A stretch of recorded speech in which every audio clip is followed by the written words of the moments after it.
This year has been a pretty big disappointment to me when it comes to these big horror sequels. Scream 6 underdelivered personally, and this is even worse.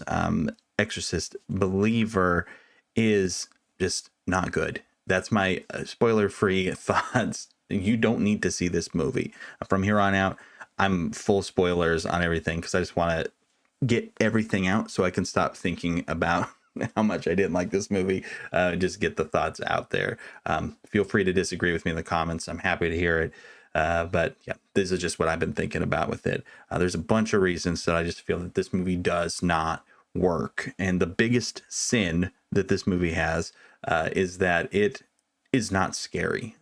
I mean, there is disturbing imagery in the movie. And so for people who might not watch a ton of horror stuff at all, it could seem like there's some scary stuff in it. But if you are into horror, even just the littlest bit, there's like nothing. There are two big moments in this movie that I jumped at. One of them, I don't even remember what it was. So there you go. That's how memorable and good it is. And the second thing was when somebody picked up a rock and there was a snake underneath it. And I jumped at that because it was big and it was loud. And when your biggest scare of the movie that has, demon possession and everything in it is from a snake being under a rock, something's wrong. And that's just what it was like for me last night. And it's a cheap kind of scare too, right? It's just loud. And that's what this movie does all the time. It's keeping you on edge by just being loud. There's sudden cuts to like people opening drawers, like they'll pull open a drawer of a desk and it's just like the loudest thing you've ever heard. And it's just so you're constantly on edge thinking something's going to happen, but barely anything does. And because nothing's really happening, it fails as a horror movie, I think, in both camps that it could have tried to have been successful in trying to be like an actual sequel to The Exorcist and playing that slow game and that psychological game of being like, what's actually happening? Is this something the physical that's going with the girls? Like this movie just throws all of that out the window immediately. And from the very beginning, it's just like, no, this is a demon possession. They take like 3 minutes before they're like, oh yeah, like we need to be getting holy people involved with this. Whereas like in the first Exorcist, it's like the actual parts of the terror and like dread and everything that come from it is being a parent and not being able to know what's wrong with your kid and trying everything and having to go to places where you're not comfortable to get that help because, Chris in the original is not really that excited to have to reach out to the Catholic Church for help. But they're, pretty ready to ask for that help in this movie. But so it fails there because it doesn't like do that slow burn of like, oh, what's going on actually, like, right away, which is a problem you're going to have with a sequel no matter what. But it then also fails in like being a more modern horror movie where, like I just watched The Nun 2, right? This earlier, or I guess last month. And it's so sad that The Nun 2 is a better possession movie than The Exorcist Believer, but it is. I don't know. It's definitely scarier. There's more creepy things that are going on. Like even the imagery in that movie is like, it's not as iconic as like the girls and how they look in this movie. Like the one girl, Catherine, she looks exactly like Reagan. And I think that's why she got cast. This is the first movie she's ever been in. And I do just want to be honest and fair and say that I think that the girls did a good job. I think that both of the girls, both while they're possessed, but then also even as just kids, they're believable and they're fine. Performances wise, it's not really an issue either. Like I feel like everybody's doing okay with what they're given, but what they're given is not very good.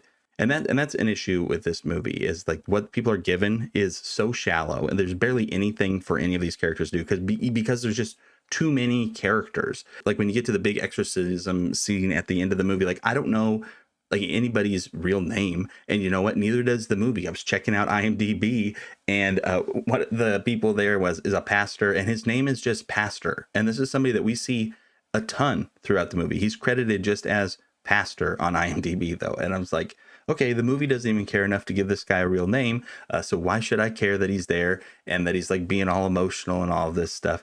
Because the movie doesn't care at all about that. Jumping back to the original Exorcist, which I know I'm comparing this to like the original a lot, but just to be completely fair and everything, like even without the comparisons, this movie's not good. It just does not deliver on what I was looking for or hoping for when it comes to just a horror movie in general. But so just getting that out of the way. But again, comparing it to the original Exorcist, like you look at that movie and all the characters that are involved in the climax of that film, the mom, the two priests, Reagan herself, are all super like developed. Even the exorcist who comes in like kind of later in the movie has connections to the demon itself and has a past there. And so, there's a lot tying everything into it. And so then like when decisions are made in the original where people make sacrifices to save Reagan and give of themselves and ultimately die to do that, you actually feel like it's a character arc. But there are no character arcs for anybody in this movie really at all. Like even Leslie Odom Jr., who his big thing is he's sad that his wife is dead, and then he's sad that his daughter is missing, and then he's sad that his daughter is possessed. But I don't ever really get any kind of, I don't know, anything else going on. Like, and again, I don't think that it's his fault because what he's saying is lining up with all of that, but everyone's just so like one dimensional and doesn't have anything to do. But as bad as the characters, just like the new ones, get treated and everything, the legacy characters get the worst of it in this one. And this is maybe the worst I've seen like legacy characters get treated in almost anything. Like it's awful. Like why bring them back for this? So Chris, the mom from the first Exorcist, she wrote this book and she's famous now, and it's been like caused this falling out between her and Reagan. So when everything starts going on, the new families, they go and they ask Chris for help because the neighbor of one of the guys is like, hey, this is somebody who knows what's going on. And so they go and they talk to her. And so supposedly she's been spending like the last 50 years being like, I'm going to learn all about exorcism from every group of people and every culture, and I'm going to know all about it. So she's like the world's biggest expert on exorcisms at this point, right? Outside of maybe the Catholic Church. And she comes in and then is the stupidest person that I've seen like deal with these kind of things. Like she comes in strong, and this is where we were like kind of like a turning point, right, for in the movie. Like I was like, okay, I could get into this depending on how the movie's going to go. I could be all right with it. But what happens is she goes upstairs, she's confronting one of the girls, and you see a crucifix fall off a wall as they're like kind of like doing the like, hey, I banish you out of her and everything. And what the little girl does is she grabs the crucifix and then she stabs Chris's eyes out because she gets close enough to let that happen. And like, I thought she's supposed to be the smart one. She's supposed to be the one who is like knows what's going on. And up until that point, I felt like she was actually portraying that at least a little bit. Like she's like, oh, they know this, they know that. Don't ever, let them know how you feel about this, and don't give in to what they're trying to give you. And I don't want anything from you, demon. But then as soon as like she thinks like, oh, maybe it's over, she walks over. Like, you saw how much your daughter changed at the end of the first movie. As long as one of these kids is looking the way that they're looking, that they're still possessed. So you shouldn't be getting that close to her. And she gets both of her eyes jabbed out with this crucifix, and she spends the rest of the movie in a hospital bed, which I guess is very similar to what David Gordon Green does to Laurie Strode in Halloween Kills. Right? Like this character, they're like, we're going to bring back the main character. And to be fair, in the original, well, not the original, in the Halloween that David Gordon Green did, the first one, I liked that movie. But everything after is just kind of like, we're getting into trouble pretty quick when it comes to characters falling apart and people not getting like what they should when it comes to like arcs and progression and moments, right? Both of these ladies, these like icons of horror, essentially, right, spend a majority of their time laying in a hospital bed. And that's the big celebration, like, oh, they're back. And it's like, cool. If this is how you're going to bring them back, just leave them where they are. Like, you could have just gone and talked to Chris and she could have told you some stuff, and I would have been like, that's fine. I'm almost even more mad about how they just kind of squeeze Reagan in at the end. Like, character wise, moment wise, it's like, oh, it's nice that she shows up after she's been estranged with her mom for so long and her mom gets to be with her. But like, I was laughing to myself because like earlier in the movie, Chris is like, I just want to see Reagan again, I just want to see her. And then when Reagan shows up, she's got no eyes, she can't even see her. And so it's pretty messed up.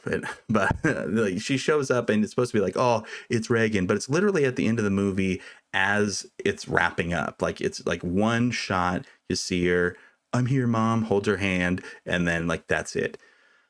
This movie is supposed to be like the beginning of a trilogy, and honestly, story wise, I'm not sure where we're going with it. Like, everything's wrapped up pretty well, so I feel like anything that they're going to do that's going to continue the story is going to be in a way where it's like, oh, that's dumb, I wish that you would have left that be, unless it's completely unrelated to like what was going on here. But then it's like, why is it a trilogy? I don't know. There's always a chance for like the next one to be good. That I will probably go watch it, but I will definitely not be going in with any kind of optimism. The last two David Gordon Green movies that I've seen have really kind of squashed a lot of that goodwill down for me. Another thing that is a problem for me in this movie is like just how much they're showing. Like, when it comes to like knowing what is going on with the girls. Like, in the original, it's very much like we don't know what it could have been exactly, and she's been talking about this or talking about that, and she kind of was doing this thing, and maybe it was the Ouija board and we don't know. Whereas like in this one, it's like we absolutely know why and how these girls got messed up in the stuff that they're doing. And it's, I don't know, knowing is not good. Like, for a horror movie, knowing is not good. And that's why sometimes like with these ones where you're getting too much into the lore and explaining things, it's just never going to be as, you know, as interesting or as threatening, which is kind of like the opposite of what they were doing with, you know, that Halloween, right? With their first Halloween that they put out, they got rid of all of the like origin stuff for Michael Myers, and we're like, never mind, all that doesn't matter, he's just some crazy guy. But then with this movie, they're like, well, here, let's just try to explain as much as we can. Just kind of like lastly though, like, I really don't like the end of this movie, because the bad guy wins, right? And that's not necessarily a bad thing. I can think of a bunch of movies where the bad guys winning is good. I was going to list some, but then I realized that'd be a spoiler, so I don't want to spoil just random movies for you here. But there's plenty of situations where that can be very fulfilling, like just story wise. But the way the movie treats this ending, it's like it's a happy ending. Like, it seems like, oh, it's hopeful, it's good. Like, we get that Reagan and her mom being reunited. We get, you know, Leslie Odom Jr. is like at peace now with his dead wife and his daughter. But then it's like, don't forget that other like little girl is dead, right? I know we don't technically see her dead body, but she flatlined, and it's definitely implied that she died. We don't see a gravestone. I don't know if they don't show me, so then they can be like, oh, actually she's in a coma, so that we can go into the demon world and save her or whatever, like they would in, you know, The Conjuring, or they would in, you know, whatever, Insidious. But man, like it is a depressing ending, because the bad guy wins. The demon tricks the people into picking one kid to survive so that they can kill that kid, and then everyone's like, oh no, we got tricked by the demon. But they're like, oh, but the main character's daughter's alive, so it's okay. I don't know. It's just a real kind of bummer. And a bummer is like how I would describe how I felt walking out of the theater too. I just sitting there and having the music going, is playing the tubular bells or whatever, and I'm just like, woof. I just did not enjoy this one, which is too bad. It's not, again, incompetently made. Like, as a movie, it's shot fine. But man, the decisions when it comes to like how you're trying to scare people just don't resonate with me on this one. So I don't know. Those are my thoughts on The Exorcist Believer. There's not even an exorcist in this movie. Like, not a Catholic one, at least. I guess technically they're like, we can all be exorcists, as we kind of like have all denominations of Christianity and Christianity adjacent faiths come together to fight this demon. And it's like they're doing the Avengers kind of situation. There is a scene where they're walking up to like the preacher, the guy who's like just preacher or pastor, and he it's like, it feels like Sam Jackson at like the end of Iron Man. It's like, I'm here to talk to you about the Exorcist Initiative. But yeah, I don't know. They get together. The priest gets his neck snapped. It's like overall, I'd say don't see it. That would be don't see it. If you did see it, I'd love to talk about it in the comments below, but I'm happy to just get all these thoughts out there so I can stop letting them rattle around in my head. Yeah, I don't like rooting against movies. I really don't. But I really hope this movie bombs so they don't make the rest of the trilogy. And that's going to conclude my thoughts on The Exorcist Believer. Big thanks to people over on the Patreon. Cole from the Dork Side. Really appreciate you. So, yeah. All right. Talk to you later. Bye.